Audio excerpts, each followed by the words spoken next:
Well, hello everyone, and welcome to the first of this week's Lean-In sessions. It's great to have you with me once again. As always, I'm Michael Linky here at the Institute of Architects in Melbourne, sadly continuing in lockdown, but it's great to have you with me, and thanks very much for joining me today.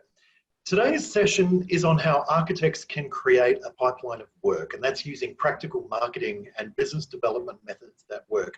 This has been an immensely popular session. We've had over 450 people register for this session, so apologies if it's taking a little while to get in, but we have been overwhelmed with registrants today. We're really pleased to be able to welcome Lindy Johnson to present this session for us today. And Lindy specialises in marketing and communications for architecture firms of all sizes. And Lindy and her team are very acutely aware of the missed opportunities and mistakes that architects sometimes make when marketing their practices to potential contacts and clients. So Lindy will spend about 45 minutes with us today, and she'll be discussing the do's and the don'ts of marketing and helping us to implement practical business development ideas to allow us to connect with more clients and to build a really strong pipeline of work, something that's never been more important really in COVID-19. This session is being recorded. For those of you who continue to ask, the sessions are always recorded. Today's session is being recorded, and both this session and the slides that Lindy will use will be available on our dedicated Lean-In recordings page on the Institute website. I'll also, after the session ends, email everybody on this call with a link to those respective recordings of the slides. Don't forget that the chat box is open. So if you have any questions for Lindy during a presentation, just pop them into the chat box and I'll go through these as normal with Lindy at the end of the presentation as well. A little bit about Lindy. So she's the director of LJC, Lindy Johnson Creative, and they provide marketing and business development and publicity and media services to a whole range of architecture firms and design firms, both here in Australia and also in the UK. Lindy has around 3 decades worth of experience working at very senior levels of government and industry, creating national and global demand for artists, for designers, and especially for architects. And we're really pleased that she can join me today. Lindy Johnson, how are you? And welcome to my program. Wonderful, Michael. Thank you. Absolute pleasure. We're going to hand over to you, Lindy. So take us through some really critical things, especially now with obviously the $25,000 grant that's been announced recently by the government, which will be welcome news to many of our members, especially those in the smaller regional areas. Tell us and give us your overview of what we need to do to really gain a really strong pipeline of work. Great. Thank you so much, Michael. Fantastic introduction. First of all, if I may, I would like to acknowledge the traditional owners of the land upon which we all reside. I'd also like to thank Michael and Kat and the other fantastic people at the Australian Institute of Architects. You do an awesome job. Thank you so much. And welcome everybody. So much talent in the Australian architecture scene, and I'm so happy to be here with you today. Thank you for your time. So today's presentation, I'm going to focus on 2 things. It's all, well, overarching, it's all about creating a pipeline of work, which is really another way of saying business development. But before I take you through what I think are the 11 key steps of business development, I want to just touch on some do's and don'ts of marketing because they're really stopping you from connecting to your clients. And if you're not connecting to your clients, you're not building a pipeline of work. The 2 areas of marketing I want to touch on are mainly website and social media. I'll touch on social media later. Now, keep in mind, we work with architects and design firms, as Michael said, across Australia and the UK every day. And so this is what we're seeing every day in regard to the mistakes. Also during COVID, I've done a lot of free consultations with many architecture firms throughout the country. And I did a little exercise, which I'll tell you about in a moment when it comes to website. It was really informative. So let's start with website. Now, this is really the majority. I'm sure it's not you. I'm hoping it's not you. I don't want it to be you, but I want you to know about these common mistakes so that if you're making them, you can make a change or you don't make them. So first of all, your website doesn't reflect your brand. Now, when I'm talking brand, I'm talking your overall look and feel. Brand, as you know, is so much more than a logo or a style guide. And I can give you more information or direct you to more information on brand at the end of the session. So stick with me there. You're not explicit about who you are. You're not explicit about the market you're in. Now, I'll give you a really practical example of what I mean in a moment. Before I move on, I just want to remind everybody that your website is your most important marketing tool. And you're probably going to say to me, but Lindy, my current clients know who I am. They've got my contact details. They don't visit my website. Anyone who refers work to you will be looking at your website. So your potential or your prospective clients, that's the first thing they'll do when you're looking at your website, even if they've been referred to you. So it's got to be good. It's got to reflect your brand. The other thing is between one and a half minutes. That's all anyone spends on your website. It is that quick. So you've got to convey a lot of good information and a positive experience for your potential clients in a really short amount of time. 60% of your website viewers will view your website on a handheld device, which means it needs to be responsive to a phone, to a laptop, to an iPad, just not a desktop. Such a simple thing, but a lot of websites aren't handheld responsive. More errors. You've written your text for your peers, not your clients. So you're using ArchiSpeak. Please don't use ArchiSpeak. I'll give you a couple of spectacular examples in a moment. Your text prioritizes your why, goes into detail on your process and your methodology. Clients really aren't interested. They're interested in how your why, their why, not your why. Okay, so this is an example of a fantastic firm. Out of respect for them, confidentiality, I won't mention who they are. So I met them last month. So these were one of the free consultations I've been doing, and I deliberately asked them when I met them via Zoom to tell me their story. And after they told me their story, I then looked at their website. It was like it was a totally different firm. This is what they said about themselves. I've disguised it a little out of respect to them, for them, but essentially it's the same. And when you read it, you go, well, Lindy, there's nothing much wrong with that text. What are you talking about? Except this. Now, that's not their real photo. I've used an iStock photo, but that information above is absolutely dead accurate. So when they told me their story, I thought, you're an architect, there's an architect and an interior designer, you've teamed up, you've got 20 years experience, you're designing new homes and renovations and so on in a very specific area. Go back to the text. By the way, there was no photograph of them on their website. Multidisciplinary, I assume that's what they meant when they're an architect and interior design firm. How would a client know that with the word multidisciplinary? So if I'm a homeowner living in Sydney's eastern suburbs and I want a new home or a major renovation, how am I going to find you? See the difference? Now, this happened to every single consultation I've been doing in the last few months. As I said before, I say to these fantastic, talented architects and designers, tell me your story. I meet them via Zoom. I have a great experience. I go to the website. I don't have a good experience.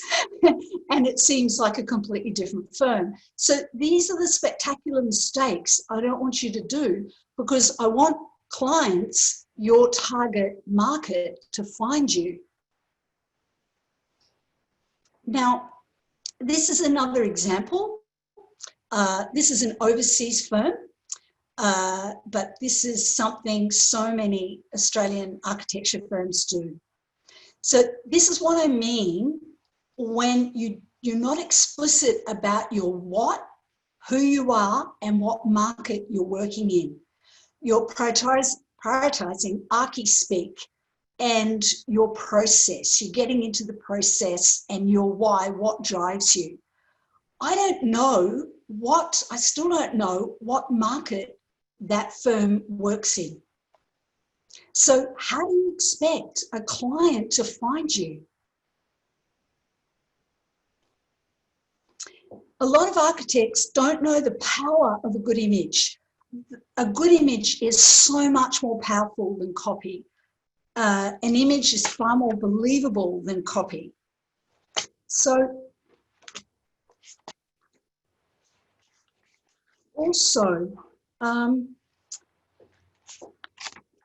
you're not necessarily using graphic design wisely. Too many flourishes, it's interfering with your good images. And when I say the power of a good image, I'm talking about the documentation of your work, and I'm talking about photographs of you. People do business with people. They want to see you. And they'll read a lot into seeing you, particularly, I mean, if you say your brand is approachable and friendly and accessible, but you're doing a really pretty nasty Zoolander in your profile photo, people are not going to believe you. If you have a lovely big smile or appear to be yourself and approachable, people will believe you. And also the cost of a bad photographer is really the same as the cost of a good photographer. To find good photographers, if you're a little bit unsure who's who out there, have a look at architecture media publications and have a look at the bylines of who the good photographers are. There's plenty of in Australia. We're really lucky. We've got some of the best, as we have some of the best architects in the world, we have some of the best architectural documenters in the world. I'll also give an example of off-putting navigation as well in a moment.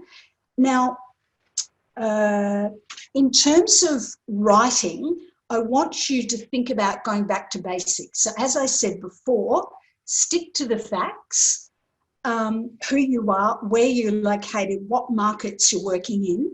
Write for the client. Ask yourself, what does the client need to know and what don't they need to know? And what do you want your client to do once they've read your text? Essentially, you want them to phone you. You've got to keep that contact information really strong. So hold off on the marketing speak. Really doesn't serve anyone well. I hate it. And hold off on the poetry. Now, I'll just go forward. This is an example of navigation, cumbersome navigation. I think it's really cumbersome. So there's already a lot to navigate there. And when I pull down the about bar, I go, who we are, innovation capitalisation. I don't know what innovation capitalisation is. Visualisation, I don't know what that is. History, I'm a client, don't really want to know your history. I want to know who you are now and possibly what you're going to do for me in the next year or so. And then under disciplines, there's a whole lot of categories. And as a client, I'm going, what do you mean disciplines? I'm assuming the architect meant architecture, interior design, urban design, maybe landscape architecture. But from a client point of view, I don't really understand what you mean by disciplines. Sectors, from a client point of view, I may understand that. I'm not too sure. I just really want to get to your work. How do I find where your work is? I just want to know who you are. Can I do business with you? What market you're working in, and can you give me some examples of your work? But through that navigation, I'm having trouble finding it. I also see a lot of people with under their about navigation have vision, philosophy, and process. And I'm going, oh, my goodness, I just want to know who you are in like 50 or 100 words or less and whether you're the right architect for me. And then I want to have a good look at your work. And I want to be able to contact you very easily. So this is standard. On the contact page, I see this all too often. This is really off-putting for a client. You want me to give all of my information to you, but you give me a generic email address or a generic phone number. And by the way, I have to fill out all of those categories before my inquiry will be accepted. It's really not very accessible. It's not very friendly. Instead of a map, I'd rather see some really lovely, smiley people. The people who work in the firm say, get in touch with us, ring us on this number straight away, or email us direct. We'd love to hear from you. Or if you need a project in this particular market, we're the right architects for you. Contact us. We'd love to have a chat.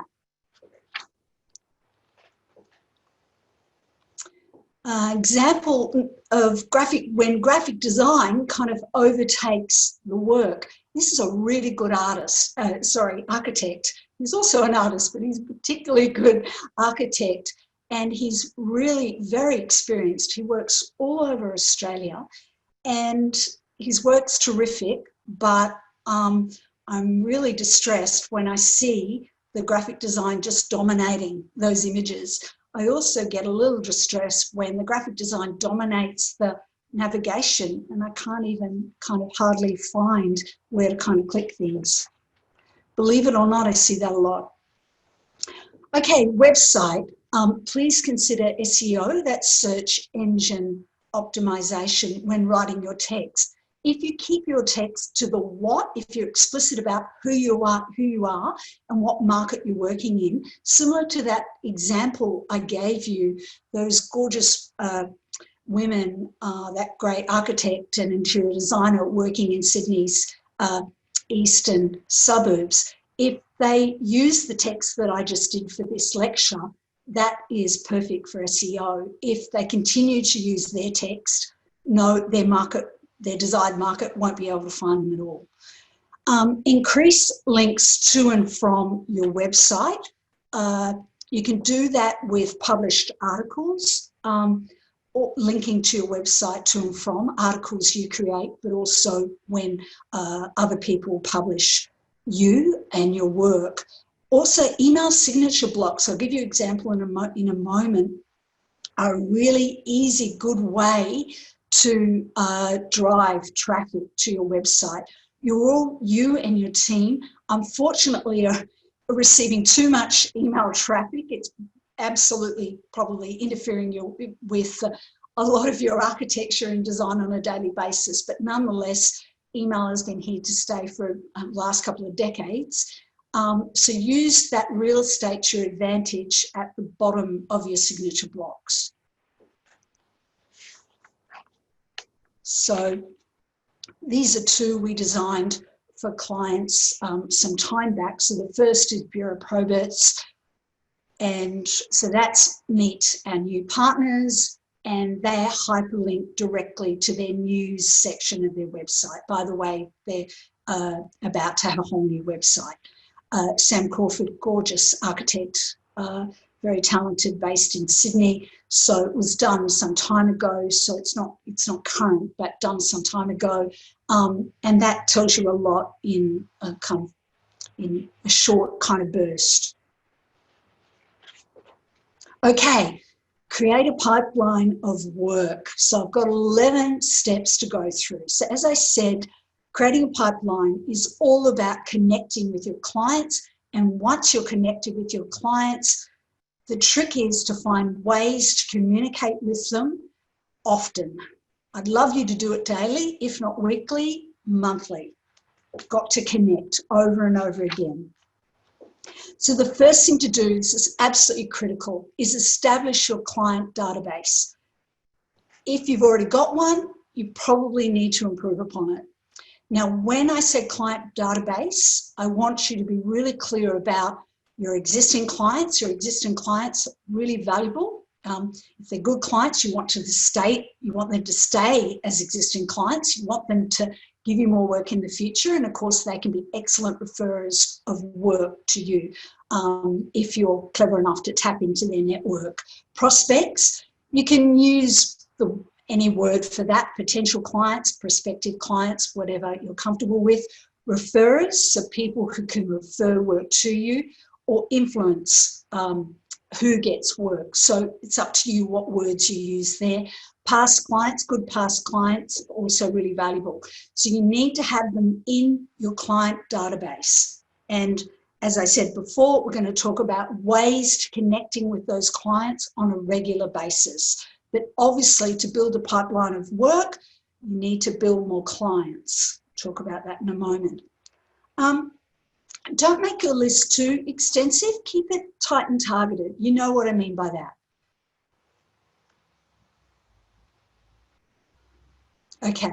Now, you can use a free Google Docs spreadsheet, so all members of your team can access it at any time, because you want to have a regular notes section going. If you are meeting with clients, you want to make some notations. You know, you need to keep it live and active. Or you could buy a more sophisticated system. So I use Tiny Plus. It's designed for our sector. I find it easy to use. Obviously, from a publicity media point of view, we've got thousands and thousands of media contacts all around the world.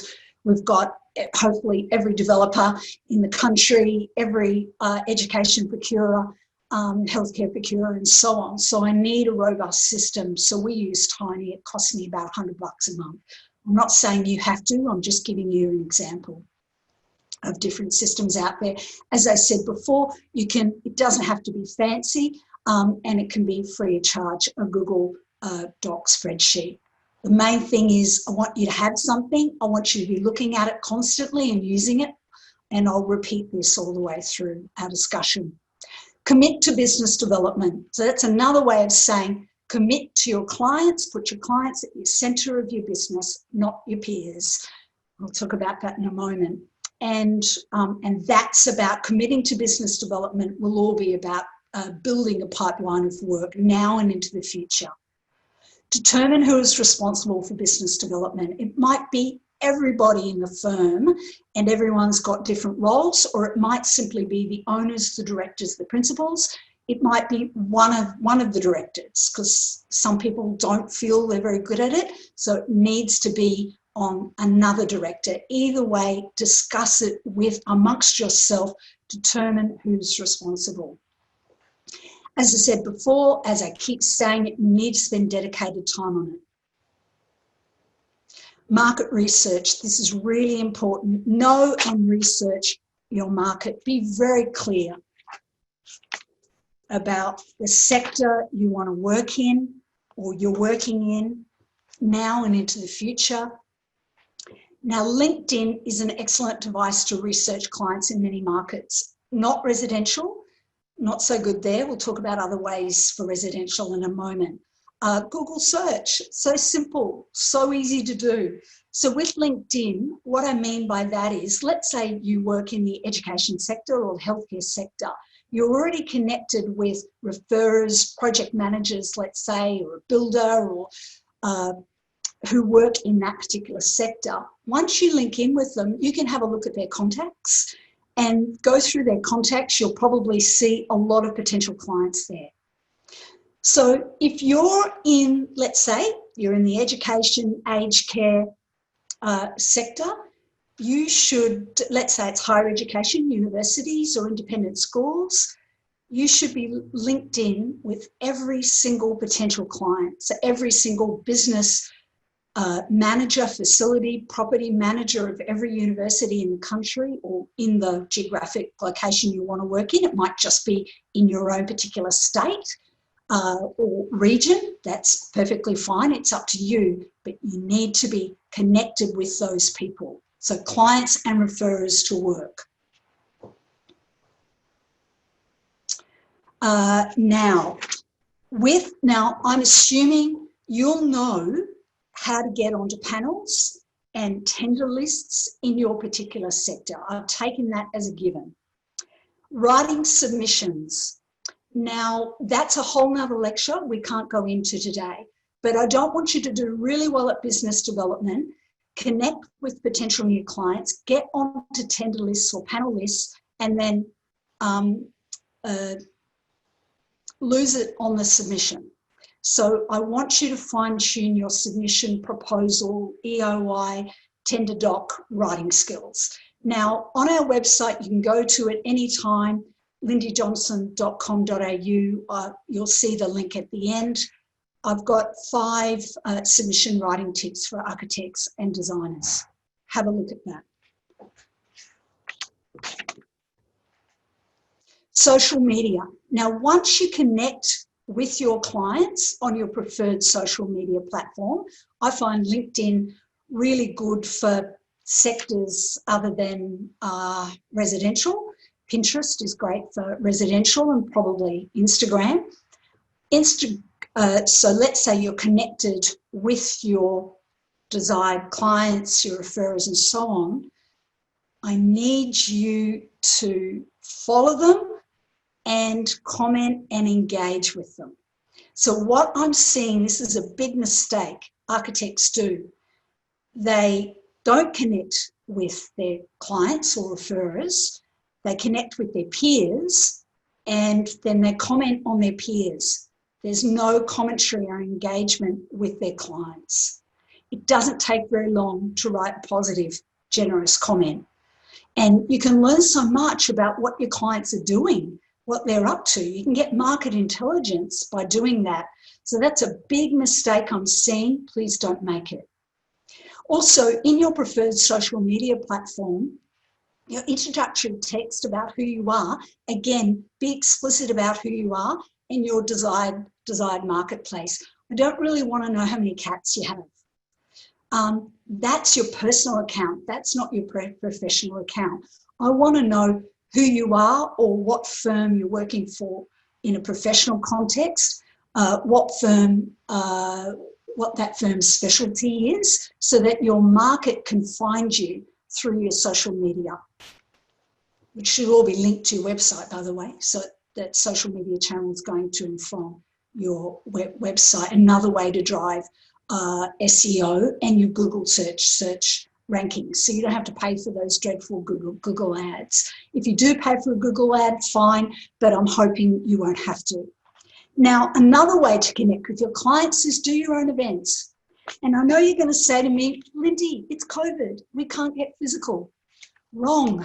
You can get physical just like we are now via Zoom. And I'm sure you're already doing that with a lot of your clients as well. So for the residential market, the open homes market is, or the open homes activity is a fantastic thing to do. So in some states we can get physical if we're very careful about it. That will obviously, once restrictions ease, let's hope, our country keeps safe and we can do that. Think about more open homes, as in talk to, or open houses if you like. That's your own firm's open house. So you can talk to your trusted clients and say, look, I'd really love to invite a few potential clients through, and I'd love you to invite your own network, family and friends and neighbours as well, and just for like an hour, could just be a morning tea or an afternoon tea, so they can check out your brilliant work. And you can meet and greet people as they come through. That's an excellent way to build contact lists and a potential pipeline of work for the residential market. Now I'll talk about Zoom for these other things as well. I'll give you some examples now of what we've done. Okay, so this is an example of pre-COVID. Tim, great architect, working in West End Brisbane, wanted to build a pipeline of work in his market, which is major renovations and new homes. So we put on an event, as I said, I mean, this is pre-COVID, but we could easily do this now with Zoom. And this particular cafe, which is like the centre of his area in West End Brisbane, is holding 500-person Zoom events like this every day. So we invited two of his clients, one who'd had a major renovation done and another one with a new home. And I introduced him to a local real estate agent who specialises in on-selling architecture designed homes. And those panellists were absolutely fantastic. There were over 150 people in attendance. It was completely sold out. And it meant that Tim had an instant 150-person pipeline. He immediately picked up work that night. Now, those clients and the real estate agent were really effusive and very detailed about the benefits of engaging an architect, and immediately debunked any kind of outdated myths about costs and time overruns and egos and things like that. Tim had to do very little, but really turn up and show a couple of great examples of his work. The clients and the real estate agent did the rest, basically. Nick, also that real estate agent, I mean, you probably think, well, he spoke about, getting an architect on the job, an interior designer, will be about an investment, which he did in terms of cost, but he also spoke in detail about no one can do layout like a good architect, interior designer, and how important that is to any homeowner. So this is Michael Lavery, one of the directors of M3 Architecture. They specialise in education and public institution work. Pre-COVID, we spoke about M3 entering into the Gold Coast market. They're based in Brisbane. The Gold Coast market, particularly in the university and independent school market. And so we thought we'd engage with, there's an entity there that specialises in that. It's called Study Gold Coast. And we thought we'd do a boardroom presentation on that topic. But then COVID hit, so we just turned it into a Zoom presentation. It was a great success. And it was an opportunity for Michael to connect with new clients and build a pipeline into that market. And hopefully that will lead to getting on tender lists, putting in proposals, getting jobs in the next 18 months. This is Liam Probitz, the Managing Director and Creative Director of Bureau Probitz. They specialise in development, housing and cultural sectors. And at the end of the next month, we'll be running for Liam the benefits of design for developers. So specifically targeting developers who want to be design-led. And indeed, Liam only wants clients that are interested in design. He's not interested in quick and dirty, no design at all. And we will be targeting those people, and I think we'll certainly exceed it. So 15 prospects that he's really had no contact with before, his existing clients and influencers. Of course, your attendance at other people's events. So industry events, I'm sure you're doing that. At the moment, you're probably doing a lot of them via online. They're really important. You really need to work it and work those rooms. You're not allowed to go to any industry event and walk away without any business cards in your pockets. It's really important to overcome any shyness, particularly at morning tea, lunch, drink, breakout events. Introduce yourself to people. As soon as you're finding yourself talking to your peers, stop. Be polite about it, but say to yourself, look, I can catch up with my peers anytime for a drink at the local. This is an opportunity to meet people I haven't met before. And so I really want to do some self-talk and encourage yourself to meet potential clients at these things. So that so many different sectors are doing these industry events all the time. You know them. Speaking opportunities. Now, you don't need to always sponsor an event to speak at an event. I like the ones that you don't have to pay for. There's something kind of a bit slippery about the sponsorship thing I don't like.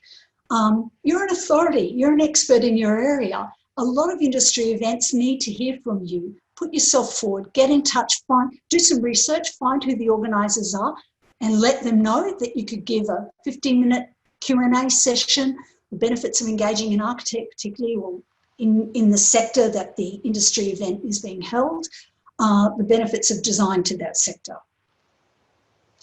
Now, boy, this is so important. When you are meeting up with people, even if it's via Zoom, I really want you to engage and listen to them. Get curious about them. Ask them lots of questions. You're going to find out a stack of information. It's all about building a long-term relationship. It won't necessarily be about getting a job right there, right then. You know that. That relationship's got to be built, that trust, and then you can go forward from there. If you tune in and listen, you can hear where there's potential opportunities, and you can say to the potential client or referrer, we can help you with that. Or you can simply just listen and learn in terms of market intel. But you've got to know that's the beginning of a long-term relationship.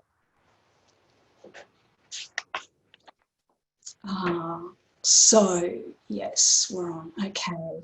The power of referrals. So referrers, of course, can be builders, engineers, real estate agents, town planners, past and existing clients. Engineers in particular get around. Now, I want you to be explicit with those sub-consultants or those collaborators that you're working with now. If they're not referring work to you now, ask them, why not? Ask them, would they feel comfortable referring work to you? I've been to a number of architecture events, and I've witnessed pre-COVID, so it was of the physical kind, I witnessed a lot of sub-consultants in the room, and I've asked the directors of those firms how often those sub-consultants refer work to them, and they say never. And I'm thinking, hang on, the architect's providing all the work to the sub-consultants, but it's not happening the other way around. Isn't that just wise? Isn't that smart for that sub-consultant? Could mean work for them. We're all in this together. As we know, the built environment is a really finely tuned, interwoven ecology. Make it work for you. Also, be explicit with your clients or past clients. Lawyers and accountants never have a problem asking this question. Would you feel comfortable referring us on to your network? We really enjoyed working with you, and we know there's a lot of, your friends and colleagues would be equally as great to work with as you have been. Would you feel comfortable referring us? Please do it. Please ask. Share your stories. So that's articles either written about you. If there's not enough being published about you, write your own articles. Just keep it succinct and clear. And why not focus on all the frequently asked questions you're asked by your clients every day? You're going on site or you're having Zoom discussions and you're thinking, these are common questions. My target market, my potential clients, my existing clients are always asking me. Wrap it up into an article because, I can guarantee that your potential clients will be thinking the same questions, and you'll be setting yourself up as an authority in that regard. Don't set and forget. Back to your database. Okay, so you're doing events yourself and or you're going to other events, you're meeting new people, you're collecting those names and contact details. You need to feed them back into your database. You need to keep that live and active, out with the old, in with the new, and ask yourself in the notes section, how often have you been in contact with those people? You've had a gorgeous article published. Let's say it's in peer media, not in client media. So let's say it's in architecture and design media, and your clients may not have seen it. That's okay. Wrap it up as a PDF or as a link, a hyperlink, send it to them via a personalised email. You may only have to do 10 or 15 personalised emails. That is really good. That's really smart of you. They'll be thinking, top of mind, thank you for thinking of me. It's a really positive, generous thing to do. You're not being a nuisance. If you do it in a thoughtful way, you will get rewarded. It's about building rapport and making your clients know that you've always got them at the centre of your business and top of your mind. Okay, now we have prepared for the Australian Institute of Architects the Acumen Notes on Marketing Communications. They're a fantastic resource for you. All of Acumen's a fantastic resource. So if you need to know more about branding, you may wish to go to the brand creation and implementation one. With event design, so that's for events that you're hosting, you're designing yourself, you can go to that. These were written pre-COVID, but hopefully I've given you a couple of tips today in terms of potential Zoom events, publicity management, social media, and of course, website design and best practice. So I'm hoping, as well as this mini presentation, those resources are always at your fingertips to help you as well. I want you to be the great success you deserve to be, so please access that information. Yeah. Thank you. Over to you for questions. Thank you, Lindy. Always a pleasure listening to you. So much information, and a number of questions have come in through the chat on the public forum and also to me privately. So let's kick off. Thank you very much for that presentation. For the first, I suppose to get this out of the way, first of all, the slides are now available on the Institute's website. So by all means, just go to the homepage, look for the COVID-19 support page, and then just click on that and you'll see all the lean-in recordings there. The slides are already there, and this recording of this session will be available later on this afternoon once Zoom packages it up for us and sends it through. Let's kick off with some questions, Lindy, if that's okay. First of all, in terms of the principle, can you confirm the KISS principle works the best in terms of this, keeping it simple? Absolutely. That's beautiful. I love that question. More kissing. More kissing, please. Well, maybe not so much in COVID-19, but in terms of the principle of keeping things simple. I mean, you had that incredible document there, or that website, you know, with a lot of words that half of us didn't understand. And it sounded very impressive, but is it going to make someone get out the credit card? Probably not. So in terms of keeping, you know, the approach to consumers simple above all else. Yeah, absolutely. You know, the easiest decision a reader can make is to stop reading. You don't want them to do that. And everyone skim and surface reads when it comes to text or copy, particularly on a website. And no one goes left to right or at the top of the page and down. They go skim surface. So you've got to make it so concise, so succinct. Every word's valuable. So stick to the facts. Yeah, smart question.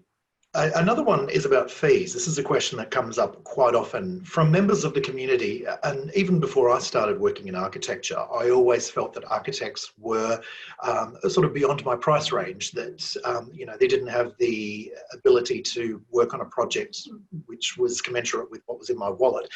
That is complete, you know, that is just a fallacy in every way, shape and form. But in terms of fees, how do our clients, how do our members address fees? Because so many questions relate, especially when you go onto a website, you see these palatial residences, you see these dream palaces that architects have worked on. And a lot of members of the public have admitted that they self-select away from there. They go, oh, that's too much for me. I can't handle that sort of expense. How do we bring the public around to understanding that architects are not only critical in a build, but also affordable? Okay, another good one, another good question. I would actually have a little mini article and maybe even some really concise testimonials. A lot of architects, once again, too much text in a testimonial. A one-line testimonial is more powerful than a whole paragraph. And I would actually get your clients to do the talking there, and or referrers, such as influencers, such as real estate agents, particularly if it's in a residential market, to say, you know, certainly a very powerful testimonial to say, you know, I was amazed at how much, what a great investment it was. And don't think it's out of your architects out of your price range. They're not. We experienced it firsthand, and we can comfortably say that wasn't the case. That presentation I refer to as a case study example, Tim Benetton, and it was called The Benefits of Engaging an Architect. Both the clients and the real estate agent spoke about fees and said just what you said, Michael, that Tim was incredibly, it was really affordable. And they said that they thought an architect would be out of their price range. And it was only after working with Tim, they realised that Tim was saving them money. And not only that, they have a house that's worth so much more than if they'd not used an architect, not to mention much, much happier families. So, and the real estate agent was brilliant on the affordability and price question. So I would have a go at getting your clients and your referrers to do your talking for you in copy, keep it simple, clear on a testimonial, do a couple of Zoom presentations where they're actually panelists, guests, and deal with that question head on. If you know that that's something that's coming up or that's something your prospects are always thinking about, deal with it, don't shy away from it. A question from Jane on the Zoom chat, and she says, look, how tight and targeted should the client database be? Is she asking less than 100, or does it depend on the size and scale and scope of your practice?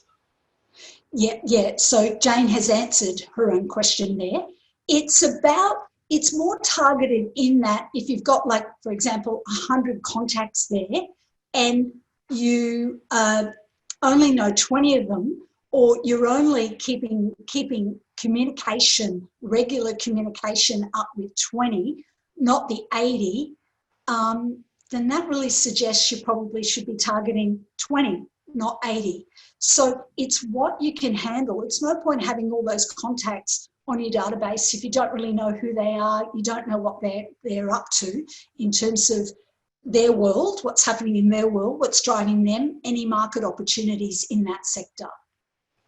Okay, good question. Good answer. Thank you for that.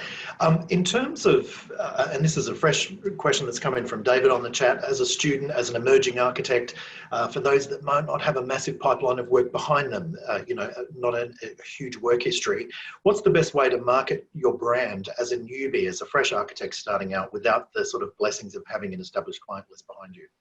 Okay. Well, the first thing is keep your website clear and simple and accessible. And you could still have whatever work you have, go for quality over quantity. So make sure whatever work you had is beautifully photographed, even if it's just one or two projects. It's okay to put sketches and renders of unbuilt work as well. That's fine. Make sure there's a lovely photograph of you. Tell your story, personal story. Just a quick, again, clear, simple, concise. I would actually really work my social media if I was an emerging architect.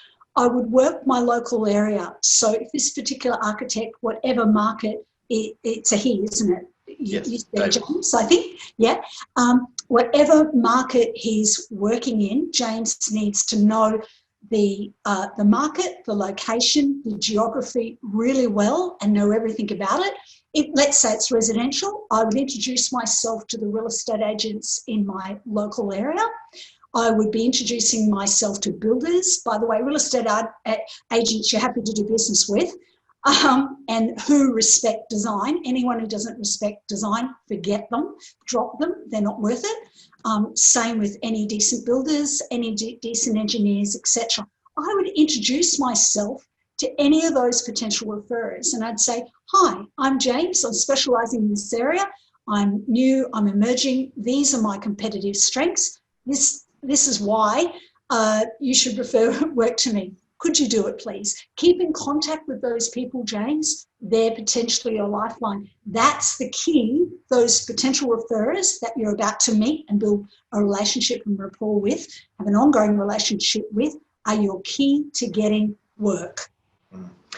This is a question, I hope, Dave, you heard that, so take those notes down. A question from Guy, who is sort of a similar vein. I mean, he says, you know, what's being suggested is excellent. Those opportunities sound great, but it does take a lot of time and it takes a lot of effort.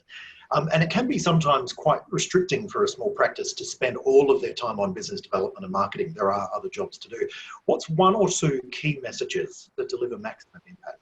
Okay, good question, Guy. Guy, can you spend half a day a week, please, just half a day a week, if not half a day a week, a couple of hours a week. It's about the regularity of it in the first instance. So Guy, just a couple of hours a week, even if you just stare at your client database and go, oh my God, who haven't we added as a referrer? Hang on, we haven't even asked our existing clients if they could on refer work. So even that exercise will be powerful. So that's the first thing. The second thing is, I think events, is at the moment Zoom events. Even Guy, if you can do one event every 6 months. And it's like anything, once you do it, you can refine it, review it, refine it, improve on it, practice it.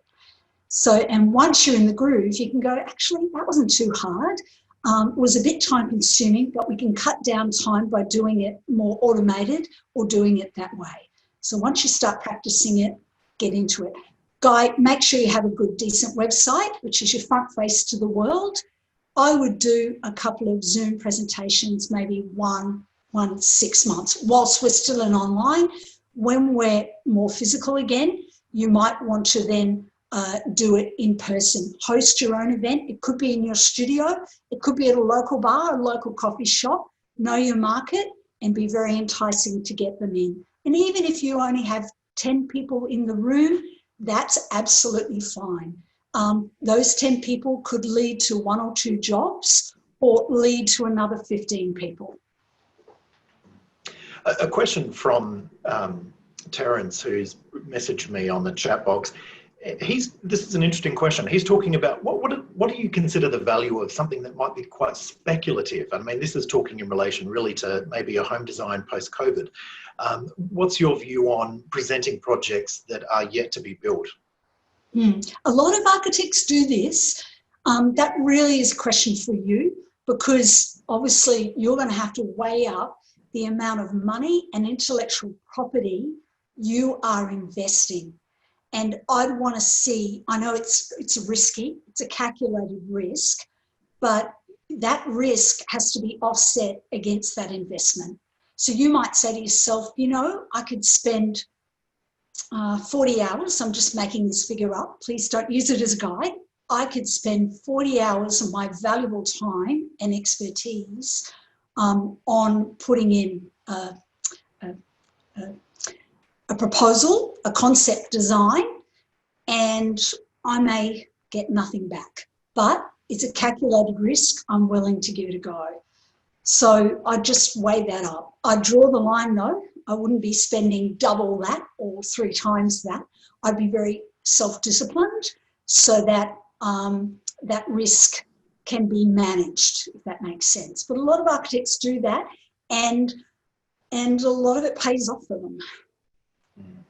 In terms of client functions, in terms of attracting new clients into your practice, any tips for hosting and any tips for actually working the room to be able to network effectively and have conversations and be the charmer and win the business? Okay, gorgeous. Okay, the first thing is be yourself. Being likable is being yourself. One thing I love about Australians, we have a finely tuned bullshit detector, and anyone can smell pretense from a mile away. So be yourself, you'll be more comfortable that way. Excuse me, tune into them, make the first move. G'day, my name's Lindy Johnson, lovely to meet you. And they will give you your name, their name, and then you say, Michael, what brings you here today? And usually that'll start a conversation. So just tune in, listen, ask them questions, and then Michael might say, oh, I work in the education sector. Michael, tell me more about that. And then you're away.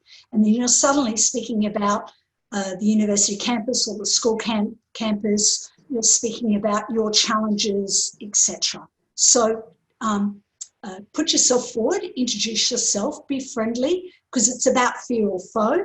So what do they say? Friend or enemy. So big smile will say you're a friend.